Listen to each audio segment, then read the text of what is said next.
Hello to you and thank you for watching my video. As always, please like and subscribe, and if you have any questions or would like me to cover something in greater depth or cover something I have not, please put it into the comments. This video is the next part of the video PHP IPAM, how to use an external Mariadb database outside of the PHP IPAM server. In this second video, I'm going to be showing you how to set up the second PHP IPAM server and use the external Mariadb server, and then use Nginx to load balance between these two PHP IPAM servers. So this one's already up and running. I'm adding this other one. I've already downloaded most of the parts and pieces.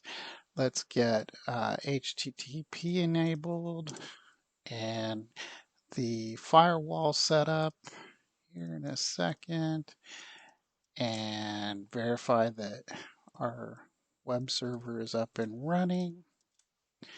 It is. We will allow HTTPS and HTTP through the firewall.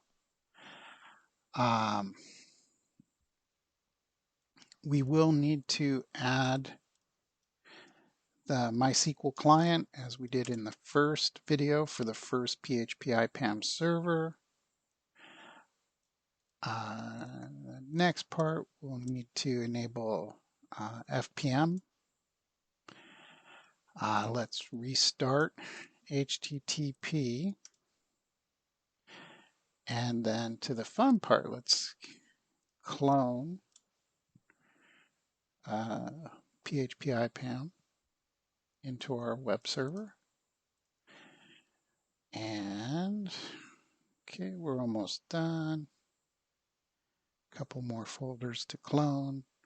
And as a reminder, I'll be putting my notes on this up into Git on the site, so then you can also look at it over there. Let's copy the distribution and go in with nano into the file. Now, since the database is already set up and we are going to point into there, so let's change our IP address to that host. That's 192.168.1.130. Our user ID and password is the same. This is because the database is already live. We're not making any changes there. The next piece is we need to allow this. So this tells SE Linux to allow the web page to connect to the database. And then we can use get spool to validate that we're set to on, which we are. Now the next piece, let's actually validate that 192.168.1.35, hopefully, make sure we got the right IP address, 1.35.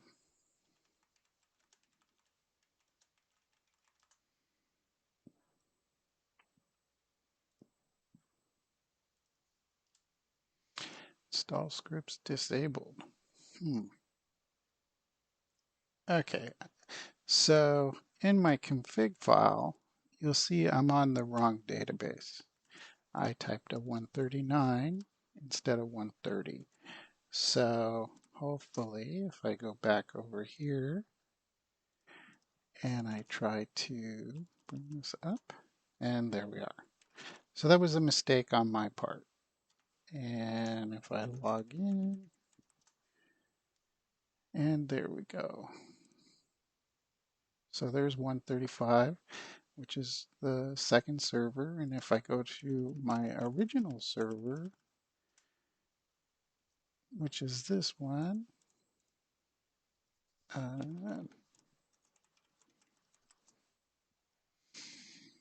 and if I see here, let's create a subnet in here. We'll call it, make it like 26, and we'll call it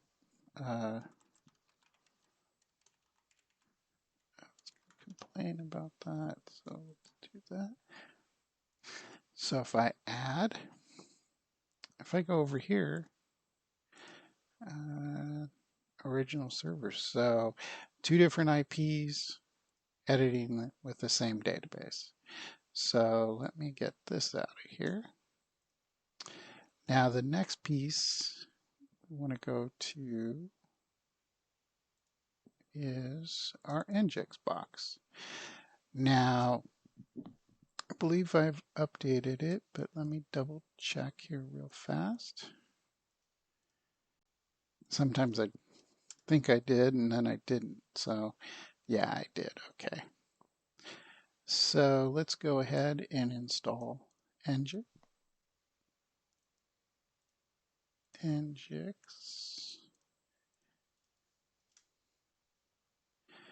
And then we'll start it and enable it.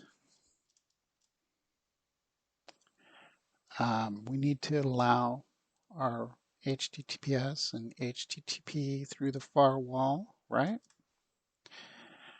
Next, we need to configure SE Linux for the Nginx, and there's 2 pieces to this that we need to enable. The first is to allow HTTP can connect, network connect, and then the other one is to allow the relay, because we're going to be relaying in the background. Now we need to create a config file for our load balancer, and let me grab the config. So this is a very basic config. It's a generic config, and this is what I'll be probably posting into Git. So basically this is for, as you can see, HTTP. If you were to do HTTPS, it would be, you would modify it for 443.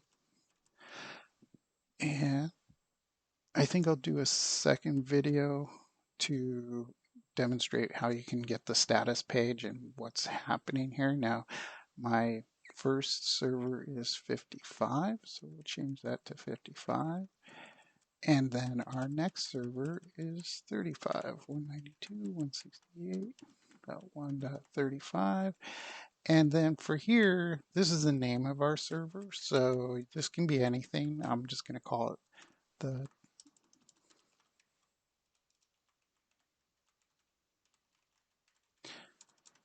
com, and that's going to listen on port 80, as you can see there. So let's save. Now I'm going to test my config file that it looks valid and it says it's okay and that the test is successful. And then I am going to actually reboot Nginx. And so I didn't get any error message. And my Nginx, let's confirm on 143. I am good. So I'm going to bring my browser back over here.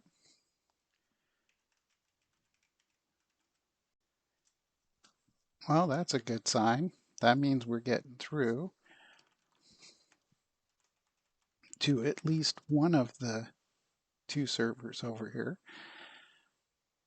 And as you can see, if I go over here, let's go to the, what is this, customer 2. And what I'll do is create a new subnet beneath a nested one, and we'll call it Nginx. And if I go over here to 35, right, and we go to customer 2, there's Nginx 1.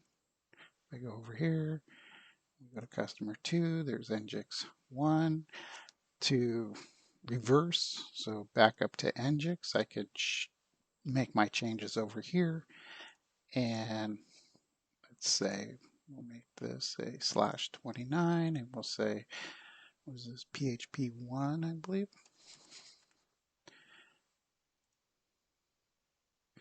And if I go over here to Nginx, we should see a PHP1. There you go. So we know that we're load balancing. I think I do need to make a kind of a final video to show how to look at this, but for the most part, I think we've covered very quickly how to use Nginx to load balance between two IPAM servers in a remote database. I hope the coverage of how to do a second PHP IPAM server and using Nginx to load balance between two or more PHP IPAM servers and using an external Mariadb server was made easy and straightforward. Finally, I wanted to thank you for watching my video, and as always, please like and subscribe and add some comments of what you liked or what else you would like me to cover. Thanks and have a great day. Bye for now.